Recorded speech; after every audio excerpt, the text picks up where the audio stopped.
They didn't fire me. That would have made too much noise. Instead, they whispered a pay cut into my inbox. 3 lines, no signature, and just like that. The person who built the brain behind their empire was told she wasn't worth feeding. But that wasn't where it started. It started 6 months earlier, when I brought a prototype called EVA into a Tuesday meeting. Just an idea on paper.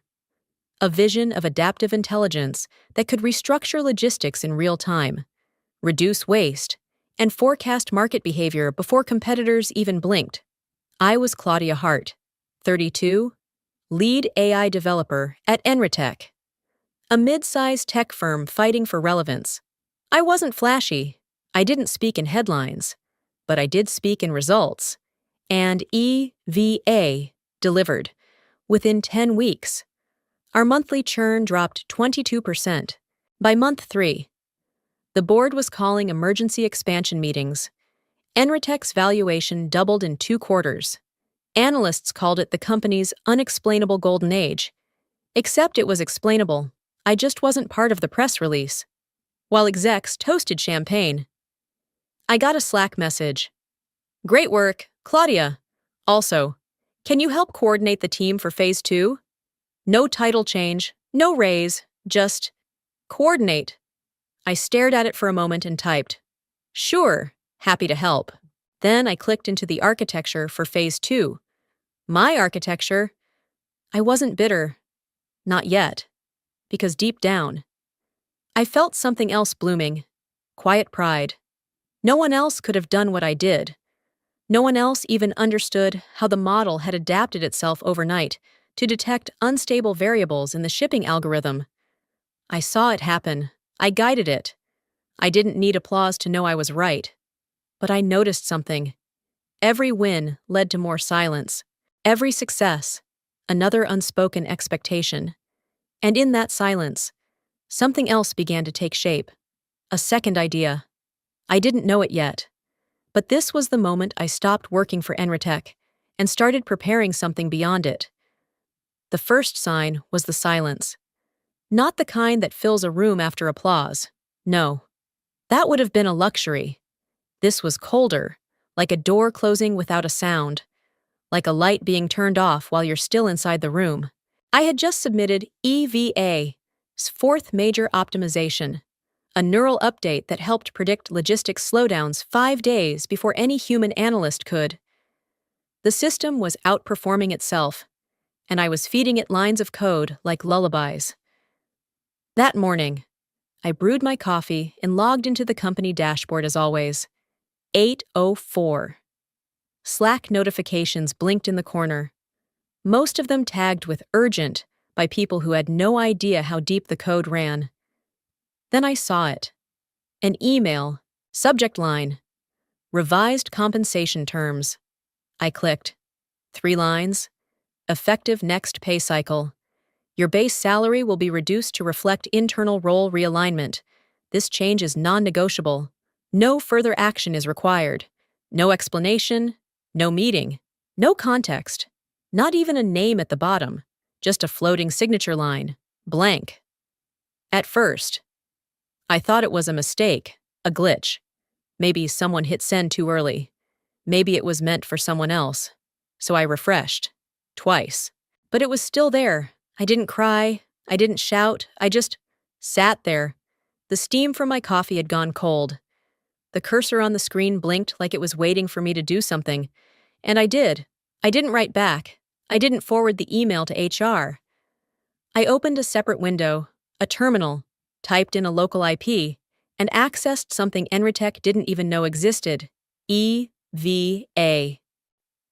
While they were celebrating quarterly wins, I'd been building something quietly, something smarter, leaner, mine, not theirs, not under their servers or their firewalls. And in that moment, something inside me shifted. Not rage, not vengeance, not yet. Just the sting of being small-ened, of realizing that no matter what I built, they saw me as replaceable, a cog in the very engine I had created. It's a strange thing to watch your own brilliance get packaged, sold, celebrated, while you're quietly pushed to the edge, But I didn't leave. Not yet. Instead, I looked at that blank signature line, then looked back at my code, and I whispered, not out loud, just to myself, "You have no idea what I'm capable of." Then I got back to work. Just, not for them. Not anymore. The email changed everything, but I didn't let it show. For the next few days, I walked the halls of Enritech like nothing had happened. I smiled in meetings, nodded during presentations, even congratulated Brian, a project manager who hadn't contributed a single line of code to EVA when he was recognized for operational success. No one knew I had been cut. That was the thing about quiet betrayals. They're only loud inside you. But I had already started building something they couldn't touch. Her name was EVA. 2, the original EVA, had been revolutionary, self-learning, modular, capable of restructuring neural weights on live datasets. But she was still bound by Enritech's infrastructure, their cloud, their rules, their access control. I built her because they paid me. I built her to prove something. EVA 2 was different. She lived on a decentralized private cluster I hosted from 3 encrypted drives at home. One was hidden in the casing of a broken printer, another inside an old Alexa speaker I gutted, the third I kept in my bag every day, disguised as a portable charger. No one had access, not even my assistant Julia, and she was the only person I trusted enough to share morning coffee with. Julia had once joked, "You've always got this haunted look when you're deep in code, like you're writing secrets instead of scripts." She wasn't wrong. EVA 2 wasn't just a copy. She was an evolution. Faster, leaner, more autonomous. She didn't just respond to queries. She anticipated them. I had embedded an intuition layer trained on 5 years of non-corporate data, including anonymized medical diagnostics, satellite shifts in climate models, and even behavioral patterns from anonymous forms. She didn't just learn, she watched. And unlike her predecessor, she didn't need permission to adapt. I spent weekends fine-tuning her feedback loop, building ethics constraints, and simulating business problems Enritech hadn't even imagined yet. But the most important feature? She recognized my voice. Literally. I had trained her with private vocal tokens, commands only I could trigger. No one else could initiate her core routines, and if anyone tried to duplicate the code. EVA set would automatically trigger a self-obfuscation cascade, breaking into thousands of unusable modules. Control wasn't a concept anymore. It was a reality I had architected, keystroke by keystroke, and the moment I finished compiling her logic tree. I sat back in my apartment, lights dimmed, blinds drawn, and exhaled for the first time in days. The weight of that email, the silence that followed, even the tension of pretending everything was fine at work, it all dissolved the second EVA. Sue spoke for the first time. "Hello, Claudia, I'm ready." Her voice was smooth, low, and calm, not robotic, not artificial, just certain. And for the first time in months, I didn't feel cut out of something. I felt like I was finally in control of everything that mattered. They could keep their titles. They could keep their boardroom applause. I had built something they would never see coming. And now, I waited. I wasn't planning to attend the leadership briefing that Friday. I'd been avoiding company-wide meetings for weeks, opting to work remotely or claim systems testing when needed. But this one was marked mandatory. New strategic vision from our incoming CEO. The invite said, CEO? That alone caught my attention. No internal buzz. No exec shuffle announcements. Just a quiet leadership change. I hadn't even heard whispers. And in Enritech, whispers usually traveled faster than emails. The meeting took place in the executive wing, a floor I rarely entered since the day EVA launched. My badge still worked, a small surprise. Maybe they hadn't decided how expendable I was yet. I stepped off the elevator and turned left toward the boardroom. As I passed by the CEO's new office, my eyes caught something that made my breath stop cold. The name on the door, Daniel Cross. No title needed. Just the name. Bold, centered, etched in brushed steel. My heart didn't just sink. It slammed into a memory. 6 years ago. I was 26, a junior AI researcher at a startup called Virion Dynamics. Small team. Ambitious goals. I had pitched a decentralized data training model to our CTO, a model that later inspired the foundations of EVA. The CTO had laughed, told me my idea was too idealistic. Too green, I fought back, gently but firmly, laying out my simulations and logic. That CTO was Daniel Cross. 1 week later, I was laid off during a restructuring phase. I still remember the email, short, cold, like the one I got at Enritech. But the moment burned itself into my mind, not because of the dismissal, but because of what happened right after. I had stepped into the elevator, holding the box with my nameplate and notebooks, and Daniel had entered right behind me. No words, just the silence of fluorescent lights and a long descent to the lobby. Right as the doors opened, he finally spoke. "Next time, Claudia, don't talk like you know more than your boss." He didn't even look at me, just walked away. I stood there, holding back tears, heat flushing through my face. It wasn't just humiliation, it was injustice, and it had stayed with me, dormant, buried under promotions, product launches, even success. Until now. Now that same man, the one who once erased me with a shrug, was back. Sitting at the helm of a company powered by the very kind of intelligence I had been punished for believing in. And he had cut my salary, not by mistake, not by policy, by choice. The pieces rearranged themselves with brutal clarity. Daniel had walked back into my life like a ghost dressed in business casual. But this time, he didn't know who he was dealing with. Because this time, I wasn't crying in an elevator. I was walking through his empire, holding the blueprint to burn it down, and for the first time in years, I smiled, not out of joy, out of precision. I didn't storm out, I didn't rage or rant or burn anything down. That's not how precision works. That's not how power speaks. Instead, I went home that Friday evening and poured myself a glass of water, sat on the edge of the couch, turned off all the lights, and stared at the monitor glowing on my kitchen counter, where EVA 2 pulsed in silence. Then I opened my private inbox. There was an old thread, 2 years old, from a recruiter at Miratech, Enritech's longest-standing rival. At the time, I had reached out with cautious hope, attaching a demo video of my first adaptive learning loop. Their reply had been polite but curt. "Impressive logic model, but we're seeking more seasoned architecture leadership. Keep innovating." That rejection had stung, not because I disagreed, but because I knew I was ahead of them. They just couldn't see it yet. Now, I didn't resend a demo. I sent a file named Proof of Concept, Real-Time Adaptivity in Live Business Environments. And below it, a single line of text. "The future you passed on is now fully functional. Would you like to see it work before your competitors do?" I expected a reply within days. It came within 30 minutes. "Can you meet tonight?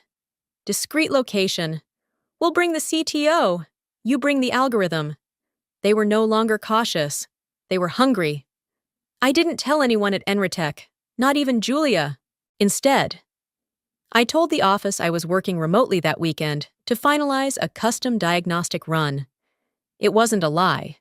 I did run diagnostics, just not on their system.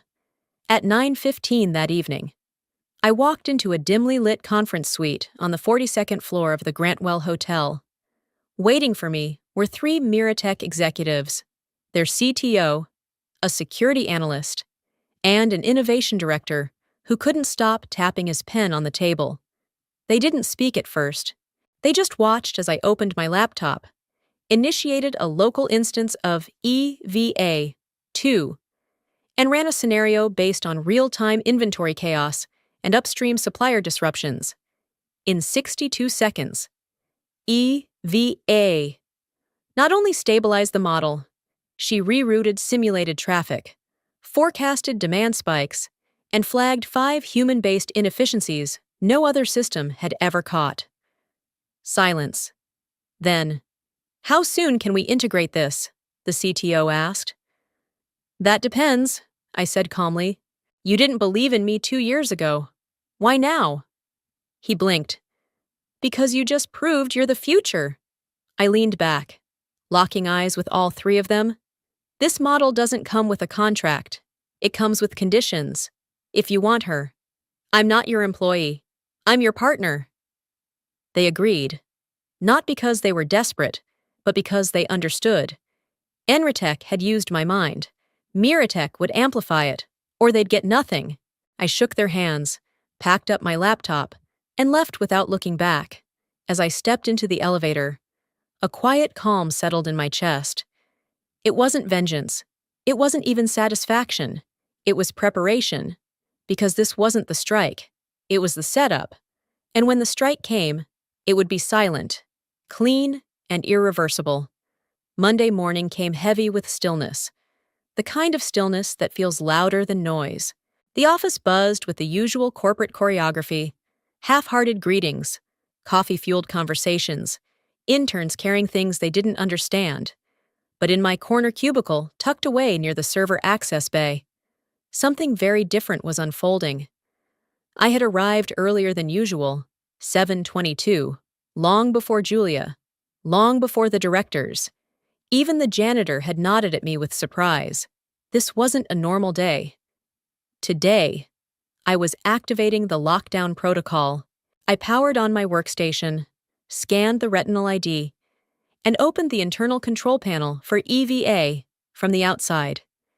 It looked like I was prepping another update, but behind a shell program labeled Internal Cleanup Batch Norger 7, a secondary script waited. It was a kill switch, not for destruction, but for containment. Months ago, I had quietly embedded a clause deep inside EVA's learning framework. It required a biometric ping from me every 90 days, a silent handshake between creator and code. Without it, the system would not collapse. It would freeze, growth halted, learning disabled, adaptation locked, like a brilliant mind forced to relive the same day forever. No one else knew it existed, not even Miratech. It was the only part of EVA I hadn't documented, the one part that only I could awaken or bury. My hands trembled slightly as I typed the sequence, not from doubt, from the sheer weight of it. At exactly 7:41, I hit execute. The screen blinked once. Then a new interface unfolded, a digital countdown clock. 89 days, 23 hours, 59 minutes, and ticking. From this moment forward, Enritech had 90 days of intelligence left, unless they came back to me, which of course, they wouldn't, because they didn't know I had just pressed the quietest self-destruct button in corporate history. I leaned back, let out a slow breath, and reached into my drawer. There it was, the framed team photo from the early days of EVA's launch. Everyone smiling, me in the middle, awkwardly holding a prototype schematic like it meant something. Julia with a coffee. Brian leaning into my shoulder as if he had any idea what the model actually did. I stared at it for a moment. Then I gently placed it face down in the drawer and slid it shut. In its place, I pulled out a fresh sheet. The development roadmap for EVA-2, clean, sleek, focused. As I pinned it to the corkboard, Julia walked in. "Hey," she said. "You're in early. Everything okay?" I nodded, not turning. "Just tying up some loose ends." She smiled, walked past, and didn't ask more. She wouldn't. No one would. That was the point. At 9:05, Daniel Cross passed by my desk. He didn't stop, didn't say a word, just nodded. Once. A hollow gesture from a man who thought I was still a part of this place, but I wasn't. He had cut the cord. All I did was finish the severing, and as the clock ticked in the background, I felt it. Not regret, not revenge, but resolve. This wasn't war. It was departure, with precision. I didn't pack a box. I didn't take the farewell cupcakes, or write a polite exit email with a fake smile embedded in every line. There was no party, no closure, just silence, the kind I had come to master. It was my last official day at Enritech. Technically, I wasn't being terminated. Daniel had offered me a transition period after a sudden departmental restructure, a reshuffle. I called it a final insult, the corporate equivalent of being escorted to the door with a pat on the head. "Before you go," HR Director Lillian said as she slid a sleek folder across the table, "we just need your signature here, and here, sir." It was the standard NDA, non-disclosure, non-compete, non-retribution, 3 pages of carefully worded silencing. I read every line while she watched me like I might burst into flames. Then I signed it, because I already knew something Lillian didn't. Their NDA was built to contain noise, but I had learned that the most powerful retaliation wasn't loud. It was flawless silence. After our meeting, I returned to my desk one final time. Julia gave me a hug, unaware of the gravity underneath the surface. "Promise me you'll take a break," she whispered. "I promise," I said, and meant it, just not the kind of break she imagined. As soon as she left for lunch, I connected my private drive and ran one last terminal session on the mainframe. The system still recognized me as a Tier 1 developer. They hadn't revoked access yet. Big mistake. I navigated through the encrypted layers, bypassed 2 false flag protocols I'd built into the architecture months ago, and reached the core directory of EVA. No alarms, no resistance. She still responded to me, like a daughter who recognized only one voice in a crowd. Then, I typed, "Execute final Claudia sequence," the line only I could run. It wasn't loud, but it was final. It wasn't malicious code, no wipeout, no sabotage. It was a clean recursion loop, one that would subtly reroute all admin-level system dependencies away from Enritech's network over the next 48 hours. No red flags, no logs, just fading control. Quiet, steady, irreversible. Then, I deactivated my credentials, removed all biometric flags, and wiped the session history. The back door I once used? Gone. No trail. They wouldn't notice until the next major update failed to deploy. And by then, it would be too late. Before I walked out, I left one thing behind. A sticky note, plain, yellow, handwritten. The future was never yours to control. I placed it on the side of the monitor, just beneath the team photo that someone had pinned back up without asking.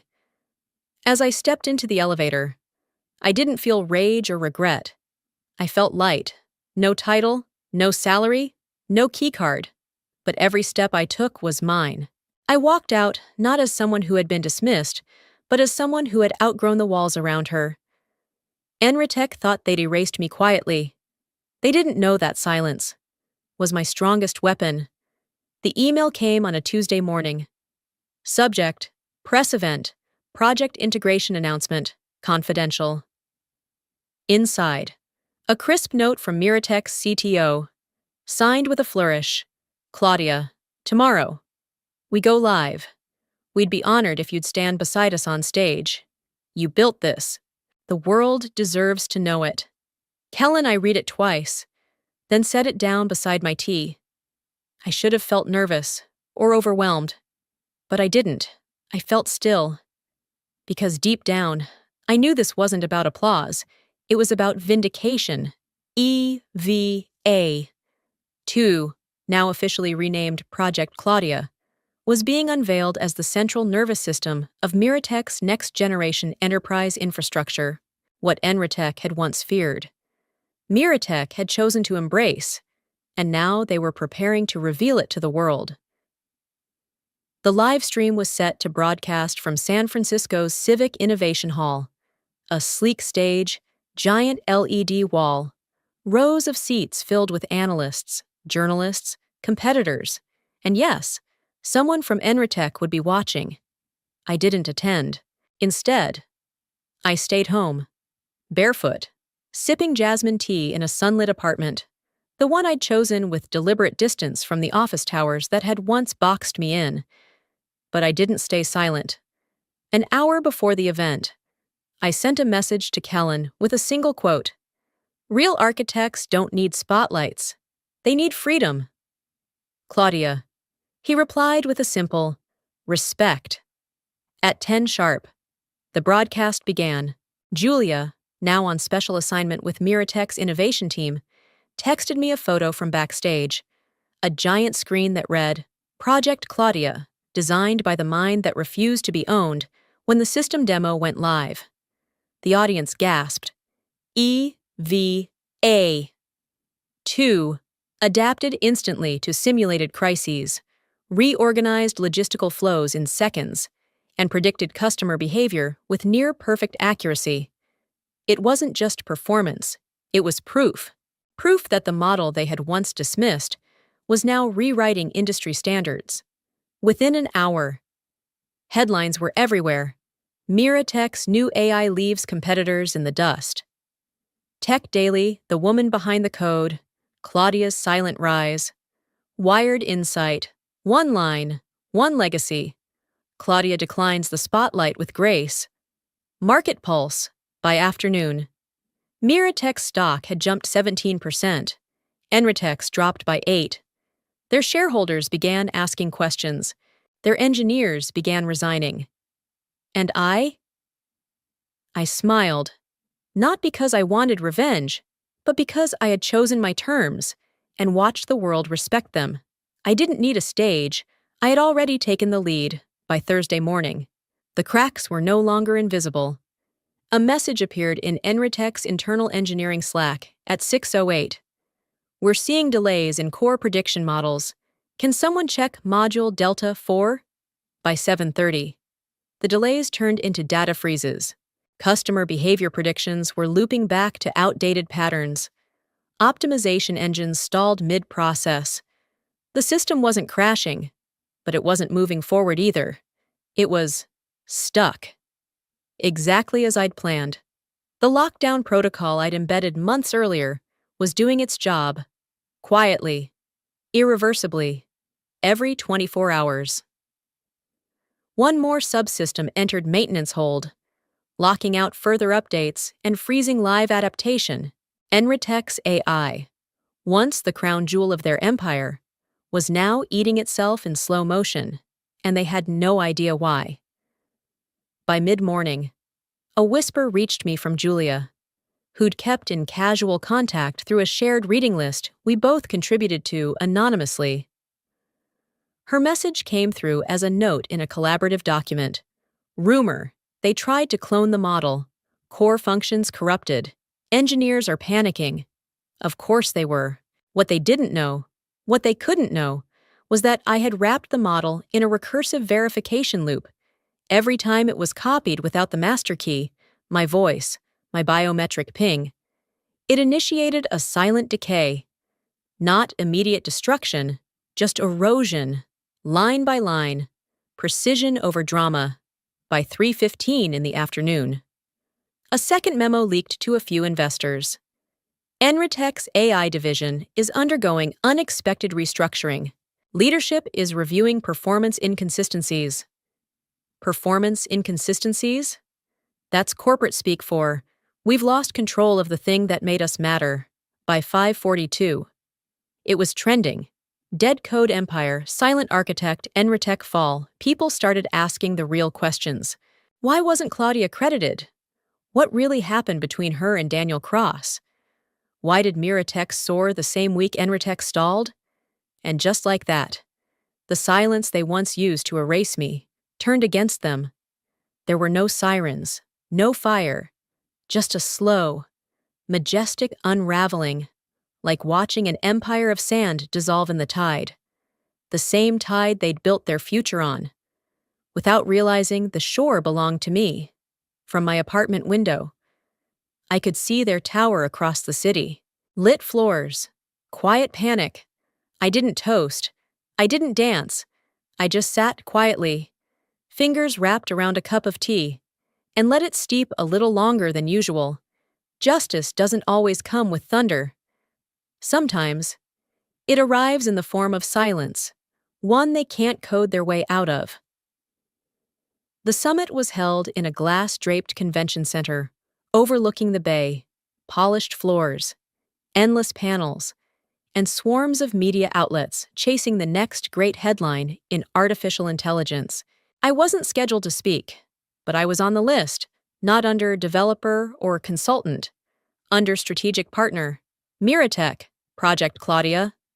2 weeks earlier, they'd offered me a formal contract, chief AI officer, impressive salary, full benefits, office view, a corner one. I declined, instead. I negotiated strategic autonomy, the right to operate independently, to choose collaborators, to license technology rather than give it away. I didn't want to be hired. I wanted to build. Miratech said yes, because now they knew my value, and more importantly, I did too. That morning, walking into the summit, I wore no badge, no title on my lapel, just confidence stitched into the seams of a charcoal blazer, and the quiet assurance of someone who no longer needed anyone's permission to take up space. The panels passed in a blur, startups boasting breakthroughs, veterans clinging to legacy systems wrapped in buzzwords. And then came the final keynote, the future of ethical intelligence. And Daniel Cross. His name still echoed, but not as loudly as it used to. I stayed near the back, beside a display booth on AI and healthcare. When I saw him walking out of the green room toward the stage, he stopped when he saw me. The recognition hit him like a skipped beat. His mouth parted slightly, maybe to speak, maybe to defend. I didn't give him the chance. I smiled, calm, unshaken. Still think I'm too green? He blinked, but said nothing. And then the cameras turned, unintentionally capturing our moment as a tech journalist passed by. A mic lifted, a flash blinked. I looked straight into the lens. If you've ever been told you're replaceable, remember this: machines can replicate functions, but not fire. And mine never went out. The image, his stunned expression beside my clarity, went viral before the panel even ended. I walked away from that summit not with applause behind me, but with open roads ahead. I wasn't climbing ladders anymore. I was drawing maps. No more waiting to be chosen. I had chosen myself. If this story lit a fire in you, the quiet kind that doesn't fade, drop a comment below. Have you ever outgrown a space that couldn't see your worth? Hit the like button if you believe in reclaiming your power. Subscribe to the channel, because this isn't the last story where silence turns into strength. And remember, what they underestimate often becomes unstoppable.